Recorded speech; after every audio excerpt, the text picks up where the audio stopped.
buenos días, bienvenidos a Desde la Radio, a través de Radio Nacional del Perú y 7.3 Noticias TV Perú a nivel nacional. Queridos amigos, faltan 41 días para las elecciones y el escenario está cada día más complejo.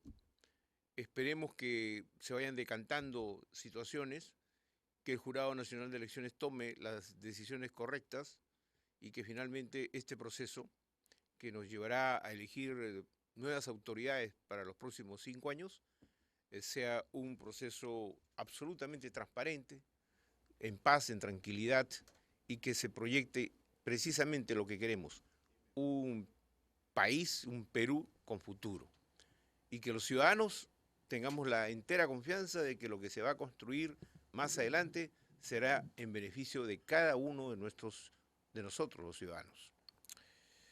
Permítanme simplemente hacer una pequeña, no aclaración, pero sí es bueno que un medio de comunicación como es Radio Nacional del Perú tengamos que decir las cosas como la hemos venido diciendo durante mucho tiempo. Y yo particularmente, queridos amigos, me preocupo, pero de manera muy puntual, en que en esta emisora del Estado, las personas que son convocadas, las autoridades, los que tienen que decir algo importante para el país, sean personas no solo versadas, sino que sean de absoluta autoridad para poder decir las cosas directamente a nuestros oyentes, y en este caso, oyentes y televidentes. Y digo esto porque se han publicado el día de hoy en algunos sueltos de prensa que para el candidato Daniel Urresti, y parece que han recogido sus declaraciones, nosotros en Radio Nacional lo habríamos ignorado. Dice, en Radio Nacional yo no existo, dice Daniel Urresti. Daniel Urresti tiene todo mi aprecio, lo conozco hace muchos años y le puedo decir, no con ánimo de rectificarlo, pero que él ha tenido varias oportunidades aquí para expresar su opinión como candidato. Y es más, cuando fue ministro de Estado y también cuando fue alto comisionado para la lucha contra la minería ilegal. De suerte que nunca ha existido y existirá mientras quien les habla, Alberto Cuquín, esté aquí como conductor de un programa, ningún veto, ninguna censura, ninguna forma de retasearle el derecho que tienen todos los ciudadanos, reitero, todos los ciudadanos, sin distingo alguno, a utilizar este medio del Estado para expresar sus ideas con la más absoluta libertad, pero a la vez con respeto a las opiniones ajenas. De tal suerte que lo que se ha publicado hoy, por ejemplo, en una leída columna de un colega, que en Radio Nacional habríamos dicho que no entra Daniel Urresti, eso no es correcto, no es cierto, no es verdad. Simplemente eso es lo que yo quería decir, porque de alguna u otra manera los profesionales que trabajamos en esta emisora del Estado estamos cumpliendo fielmente con las directivas que se nos han entregado para que aquí exista pluralidad, para que en esta emisora del Estado, que es la emisora de todos los ciudadanos, no del gobierno, sino de todos los ciudadanos y de los contribuyentes, puedan recibir la mejor información. Y ese ha sido mi compromiso de hace casi 4 años en la que estoy yo aquí laborando en esta emisora de manera temporal. Pero quiero decirlo con toda claridad para que no quede la menor duda. Mañana, por ejemplo, vamos a tener al doctor Alan García Pérez. Y así hemos tenido a todos los candidatos, uno tras otro, con los mismos tiempos, con la rigurosidad del tratamiento exactamente equilibrado para los candidatos presidenciales. Aquí no hemos recibido directivas ni de Palacio de Gobierno, no las recibiríamos de ninguna autoridad para tergiversar o para de alguna manera adulterar la información para beneficiar a uno u otro candidato. Eso que quede absolutamente claro, queridos amigos, porque quien les habla tiene muchos años metido en esta profesión y no voy a poner en juego mi credibilidad simplemente porque alguien dice que nosotros tenemos una tendencia a ignorar. No ignoramos absolutamente a nadie en Radio Nacional del Perú, porque esta es una emisora histórica del Estado, en la que yo he tenido desde hace 4 años el privilegio de venir a trabajar con la más absoluta libertad, porque ni el presidente de la República, ni ningún ministro a mí me ha llamado para decirme tal o cual cosa o ponerme un libreto sobre la mesa, porque no lo aceptaría. Y lo digo esto con todo el rigor de que estamos en un proceso electoral donde todos los medios de comunicación tenemos que cumplir este ejercicio ponderado de disciplina informativa para no tergiversar ni insinuar situaciones que finalmente puedan afectar un proceso electoral. Y lo voy a decir con todo el carácter que a mí me identifica en mi profesión. Perdonen ustedes la vehemencia y la energía con la que he dicho, pero yo creo que ya es mejor cortar por lo sano, porque eso de decir que aquí se le ignora a un candidato puede mañana repetir lo otro, y esto no es verdad. Aquí a ninguno se le dice que no puede hablar. Todos están aceptando venir en las condiciones que para todos por igual se han establecido. Perdonen la vehemencia, queridos amigos, yo sufro la presión arterial, estoy marcando creo que 25 de presión, pero no importa, no importa, las cosas las voy a controlar automáticamente. Pero en fin, queridos amigos, hoy día vamos a hacer un alto en el camino en cuestión de política. Iniciamos la semana, deberíamos estar hablando de política, pero vamos a hacer un alto porque el fenómeno del niño sí nos está preocupando y está afectando sensiblemente a muchas poblaciones. Y esto, evidentemente, ayer vi un resumen de la televisión de TV Perú, ¿no? Donde Prepárate Perú es un programa muy interesante, donde se está informando, donde hemos visto cómo muchas regiones, las lluvias torrenciales, las inundaciones y todo lo que viene generando verdaderamente un desastre natural de alta peligrosidad para muchas de las poblaciones. Hemos invitado a don Gilberto Romero, el doctor Gilberto Romero, presidente del Centro de Estudios y Prevención de Desastres PREDES, el doctor Hildegardo Córdoba, director ejecutivo del Centro de Investigación de Geografía Aplicada de la Pontificia Universidad Católica, especialista en fenómenos del niño. A ambos le damos la bienvenida. ¿Cómo están? Buenos días. Perdonen la introducción, no se he puesto, creo que un poco, me he puesto un poco telúrico, un poco medio, ¿no? Pero por favor, yo creo que, espero que lo hayan entendido. A ver, doctor Gilberto Romero, el fenómeno del niño está golpeando fuerte. Ya no es solo fuerte, ¿es extraordinario o no? A ver, ¿qué me dice usted? El fenómeno del niño está con nosotros, ¿no? Desde hace unas semanas estamos, digamos, pasando por agua tibia la situación del fenómeno del niño, pero ya una onda Kelvin se ha estacionado frente a las costas de Perú, ¿no? Y entonces está causando ya una nubosidad muy intensa y por tanto precipitaciones que han empezado por Tumbes, ¿no? Tumbes, Piura, Lambayeque son las regiones que tendrán precipitaciones de acuerdo a lo que el CENAMI ha dicho en los siguientes días, ¿no? Y entonces tenemos la posibilidad de inundaciones directamente producidas por lluvias y por mal drenaje en los centros poblados, en las ciudades que no están preparadas para evacuar aguas. O sea, este es un problema de que, digamos, no se ha hecho una buena prevención. Efectivamente, efectivamente. ¿Qué es lo que pasa? Nosotros somos un país tropical, donde las lluvias nos visitan periódicamente y el fenómeno del niño con mucha más frecuencia que antes. En este sentido, es necesario entender que las ciudades necesitan remodelación, acondicionamiento para afrontar lluvias intensas y que las aguas pluviales puedan correr. Igualmente, las viviendas necesitan ser acondicionadas en el mismo propósito y esto tiene que emprenderse de una manera seria y permanente, sostenidamente, durante varios años, de manera que podamos cambiar el paisaje de nuestras ciudades, nuestros asentamientos. A ver, doctor Hildegardo Córdoba, por más que haces, digamos, técnicamente, por más que los esfuerzos que se hagan a nivel del Estado, ¿no? Y de las instituciones para tratar de mitigar los daños de un fenómeno de esta naturaleza, usted sabe, realmente es bien difícil. O sea, la naturaleza es mucho más dura y mucho más fuerte que cualquier esfuerzo que se haga. Una vez que las aguas agarran una velocidad y un nivel y la lluvia no paran, la inundación está asegurada. Entonces yo le pregunto, ¿qué explicación habría que darle a los ciudadanos? Porque la gente puede decir, sí, no han hecho prevención, pero por lo que hemos visto, sí se han destinado fondos para la prevención, pero ¿qué cosa piensa usted? Bueno, en principio, este es un fenómeno natural del cual nosotros no podemos controlar. Esa es una primera condición y que no podríamos hablar de controlar el fenómeno del niño. Es cómo nos adaptamos ante este evento.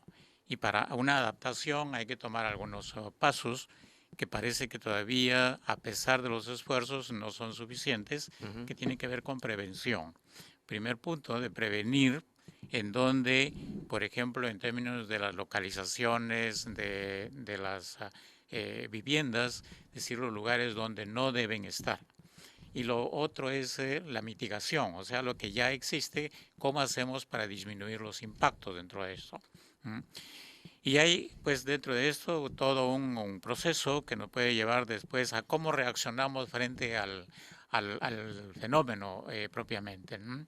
Que es la reacción, y luego podremos entrar en programas de recuperación y resiliencia, si se quiere, para volver al estado inicial en donde estaban los procesos antes de iniciado, en este caso, el fenómeno. Ahora, si uno revisa toda la información previa, había una sequía en el sur, ¿no es cierto? Sí. O sea, una sequía en el sur, Sí. había alguna que otra lluvia intensa, más o menos, que empezaba digamos, a inundar Tumbes, Piura, pero en menor escala. Pero este fenómeno, de pronto, en menos de 3, 4 días, ha venido, pero así, de golpe. Eso es cierto, pero ahí bloquea la carretera central, bloquea otras carreteras de penetración, entonces... Pero justamente ahí está el problema, es que nosotros no tenemos una cultura de prevención. Sencillamente, como decimos, vivimos en un desierto, entonces pues no hay problema, podemos ocuparnos en las quebradas, asentar nuestros pueblos allí, con viviendas, hay un espacio vacío, bueno, eso es mío, eso yo lo ocupo, porque no pasa nada, aquí estamos en un desierto. En otras palabras, la autoridad no hace valer su autoridad, no hay, valga la redundancia. Es que no hay ordenamiento territorial. Ajá. No tenemos eso. Esas son las estrategias, y ahora creo que para el caso en el Perú, en cualquier lugar se puede hacer un asentamiento humano y no hay problema. A los políticos actuales, por ejemplo, no se les escucha poner eso también dentro debate de su programa en el debate, que hay necesidad de un ordenamiento territorial en donde se va a decir, pues, qué se puede hacer en qué lugares y en donde se ponga de manifiesto la prevención, la cultura de la prevención. No podemos aceptar que, por ejemplo, Arequipa, que está ahora sufriendo mucho, hace años se venía diciendo no se pongan eso en las quebradas, en las partes altas que van a las faldas del Misti o al Chachani. Sin embargo, la gente seguía allí. Viene ahora las lluvias y dicen, bueno, ¿qué hacemos? Es un desastre, que alguien nos ayude. Pero sabían que estaba en una zona que no era la apropiada para el levantamiento de sus viviendas. Entonces, allí es donde nos falta esa cultura de prevención, como les digo, para poder defendernos. Ahora, ¿está funcionando Defensa Civil en esa materia, doctor Romero? Bueno, la defensa civil, de acuerdo a la ley del año 2011, la 29664, que crea el Sistema Nacional de Gestión de Riesgo de Desastres, transfiere a los gobiernos regionales y a los municipios del país la responsabilidad de gestionar el riesgo, creando, digamos, el Instituto Nacional de Defensa Civil como un organismo coordinador, asesor de los gobiernos regionales, supervisor de lo que hacen y no hacen. O sea, el INDECI es un órgano rector, por decirlo de alguna manera, ¿no es cierto? Sí, efectivamente. Sin embargo, no llega a ser rector en la medida en que se ha creado por encima del INDECI la figura de la presidencia del Consejo de Ministros como órgano rector del sistema, del cual dependen el INDECI, que viene a ser la institución que tiene que ver con toda la atención de emergencias. O sea, usted está sugiriendo que un organismo técnico ahora es supeditado a un organismo político. Efectivamente, el PCM es político. Lógicamente, así es. Digamos, de acuerdo a la ley, ¿no? La PCM, ¿no? Tenía que ponerse en algún ministerio, digamos, el tema de gestión de riesgos. Pero la asignación de un ministro, como es el ministro Benítez, de dirigir justamente todas las operaciones contra, digamos, lo que significa los problemas del fenómeno del niño, ¿no es lo que usted está reclamando? ¿No corresponde a lo que usted reclama? ¿Que sea un ministerio, un ministro? El ministro de Agricultura es el encargado. Efectivamente. No, en este caso se ha dedicado, digamos, a conformarse un Consejo Nacional de Gestión de Riesgo ante el fenómeno del niño, poniendo a un ministro, como el ministro Benítez, para dirigir este consejo y llevar a cabo un plan multisectorial desde julio hasta diciembre, haciendo todas las obras que se requieren en lo que corresponde a limpieza de los ríos y los cauces, con una gran inversión efectivamente, un gran despliegue de actuaciones, Sin embargo, esto no es suficiente. Era necesario movilizar también a los gobiernos locales, porque dentro de cada jurisdicción hay muchísimas cosas que hacer, pequeñas obras, drenajes, protecciones que corresponden a la autoridad local, y parece que en ese nivel es que ha habido retrasos o, digamos, omisiones que se explican por lo que llamamos una falta de previsión, ¿no? Que porque es típico. Aparentemente recursos había. Porque Recursos se han destinado había, recursos, fondos sí. para eso, ¿no? Y sin embargo, me parece que el sistema de hacer los PIBs de emergencia, las actividades que estaban previstas, poderlos revisar, poder dar el visto bueno para que empiecen a funcionar, esto me parece que ha sido un cuello de botella que no ha funcionado, y entonces no ha habido los recursos suficientes a nivel de gobiernos locales. Correcto. En el año, doctor Córdoba, el fenómeno del niño más fuerte, ¿cuándo fue? ¿En 1998? Bueno, se tienen secuencias, ¿no? No, Se pero el habla. más fuerte de todos los últimos. El último parece que fue el 97-98. 97-98. Las pérdidas como consecuencia del fenómeno del niño fueron de casi 4.000 millones de dólares, ¿no es cierto? Eso es lo que, Eso es lo que he sacado de... Sí. Hasta el momento, con lo que estamos viendo, yo creo que ya se están acumulando daños y pérdidas materiales bastante fuertes. Por fortuna no hay muchas víctimas, ¿no? O sea, por fortuna, no hay víctimas fatales que se reportan, pero sí la interrupción de carreteras. Por ejemplo, ayer veía desesperados los campesinos tratando de extraer, ¿no? sus matas de tubérculos y cosas para ver si en otros lo hacían en otros lugares, pero eso ya es pérdida. Eso es pérdida. O sea que Eso podríamos es estar hablando de, en cuanto a prevención, de pérdidas fuertes ahora o no. Sí, bueno, no se escucha todavía hablar de cuánto se está perdiendo en todo esto, pero eso me viene a pensar en qué cosas de mitigación pueden hacerse previendo estas cosas que van a venir, ¿no? Como, por ejemplo, cómo controlar las inundaciones, ¿no? Eso es un problema ingenieril, pero que sí es posible, en donde nosotros podríamos empezar a construir reservorios pequeños o medianos en las partes altas de las cuencas, en forma de rosario, si se quiere, e incluyendo algunos que estén en los vértices aluviales de los valles de la costa, con un suelo que deje, que sea permeable para que el agua depositada allí pueda penetrar a la capa del subsuelo y alimente la napa freática en el subsuelo, y eso ahí se guarda también para el riego posterior en la agricultura o para los usos urbanos. Ahora, en las partes altas... Pero me quiero detener en ese punto porque es importante. Sin embargo, yo imagino que en algunas regiones hacer esas obras, ya diría yo, son gigantescas. Porque... Sí, pero es que se puede hacer poco a poco. No es necesario que se haga en un presupuesto de un año. Hay que pensar a largo plazo. De tal manera que hay que seguir pensando de que este evento o tipos como el de ahora se repetirá históricamente. Van a repetir. ¿Y qué vamos a hacer? Todo el tiempo vamos a estar buscando recursos para salvar los entuertos que ocurran en el momento, y después nos olvidamos, como lo hacemos en el caso de los friajes, por ejemplo, en el altiplano. Que estamos sufriendo la interrupción de la carretera central toda la vida, ¿no? Ahora, por ejemplo, la interrupción de la carretera central, ahí se necesita hacer estudios en las laderas. Yo he visto esto en algunas partes de los Alpes. En los Alpes, donde también las montañas son calcáreos, o sea, material muy suelto que se desliza fácilmente.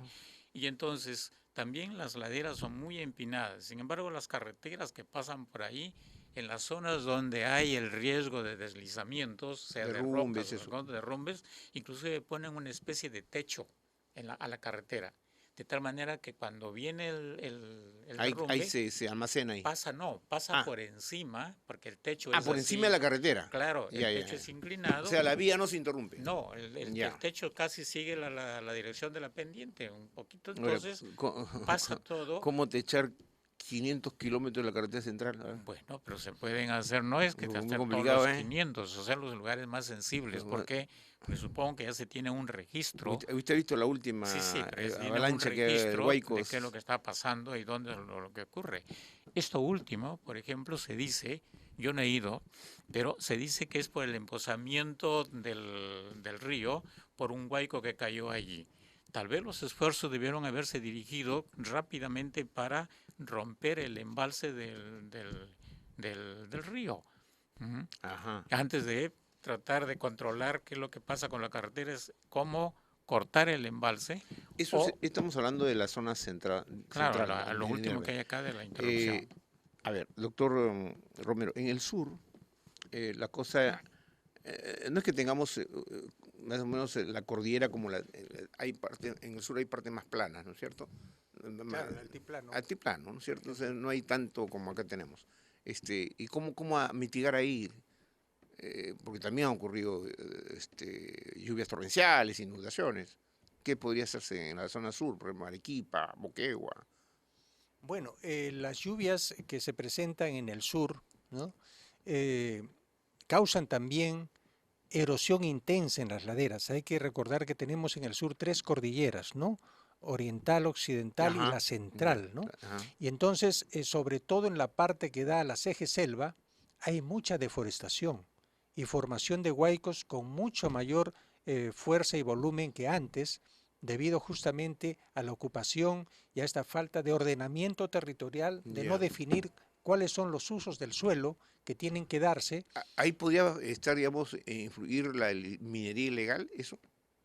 La minería ilegal también hace remoción de escombros, igual que la construcción de las debilita carreteras, la tierra, todo, debilita los taludes, legal. no eliminan escombros hacia las laderas y estos son arrastrados por las aguas de lluvia hacia las partes bajas. Entonces, hay zonas típicas de inundación en el sur, como por ejemplo es el caso de Arequipa con sus torrenteras, es el caso de Cusco con el río Vilcanota, que en el tramo que va entre Huambutío y Ollantaytambo se desborda, como ocurrió el año 2010, el Guatanay también con lluvias intensas, y en el caso de Puno se produce el desborde de los ríos que entran al lago y el crecimiento del nivel del lago llega a inundar las riberas.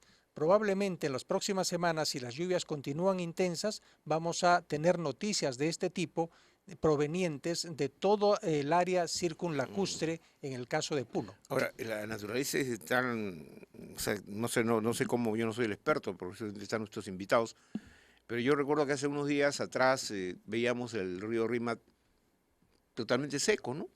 Y de pronto a los 2 días está pues ¿no? el río Chillón, el Cañero Cañete, todos están, pero con unas tormentadas tremendas, ¿no? Imbatibles completamente.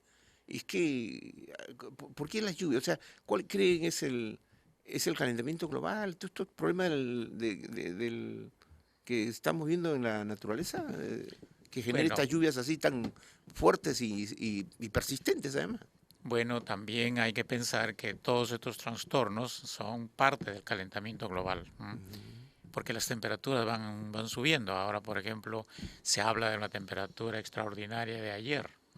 Ayer para Lima. 33, ¿no? Para casi, Lima, casi ¿cierto? 33, mucho. Y entonces, y es probable que hayan algunos otros casos que se repitan. No, sí, el otro día, por este calentamiento de las aguas del mar, del océano Pacífico, frente, que me parece a Paracas o Ica, habían millones de calamares varados ahí, porque parece que ese tipo de especies se mueren con determinada temperatura.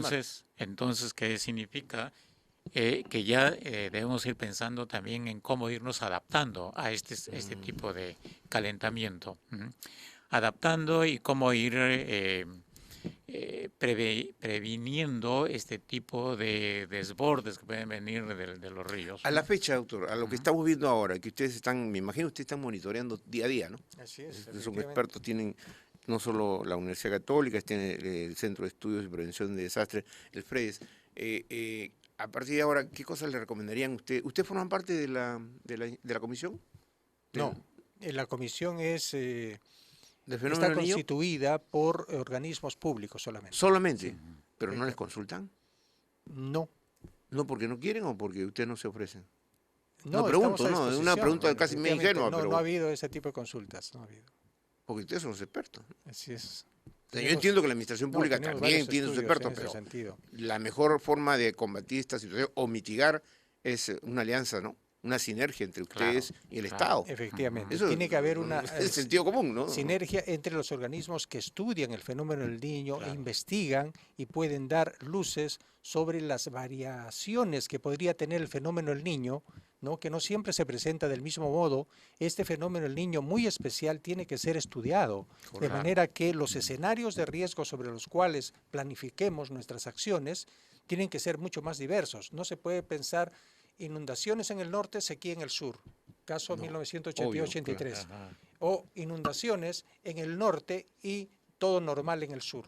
En este caso hemos tenido pues una situación anómala, ¿no? Completamente que anómala. nos ha sorprendido, ¿no? Y nos seguirá sorprendiendo en las próximas semanas, porque según indican, el fenómeno del Niño continuará todo el mes de marzo, y entonces habría que ver con qué intensidad, ¿no? con qué intensidad y cómo se van a presentar sus manifestaciones. Claro, sí, realmente es preocupante. Doctor, una última recomendación que usted haría a los organismos del Estado y en particular a las poblaciones y a las autoridades regionales y locales. Bueno, la recomendación en principio es que vayan viendo aquellos que se han ubicado en lugares que son vulnerables, de ver cómo evacuar esos lugares. como por ejemplo las quebradas, que estén muy cerca a la ribera de los torrentes o de los ríos, o que estén en las zonas desérticas, que en los cursos que son de posibles huaicos, o que estén en las laderas expuestos a la posible deslizamiento de una roca que está por arriba en el cerro en Hay forma... una supervigilancia permanente, ¿no es cierto? Exacto, Muy exacto. Bien, queremos agradecer al doctor Gilberto Romero, presidente del Centro de Estudios y Prevención de Desastres PREDES, al doctor Hildegardo Córdoba, director ejecutivo del Centro de Investigación de Geografía Aplicada de la Universidad Católica, especialista en fenómeno del niño, por su presencia y que nos ha ayudado de alguna manera a entender que este fenómeno del niño está golpeando fuerte.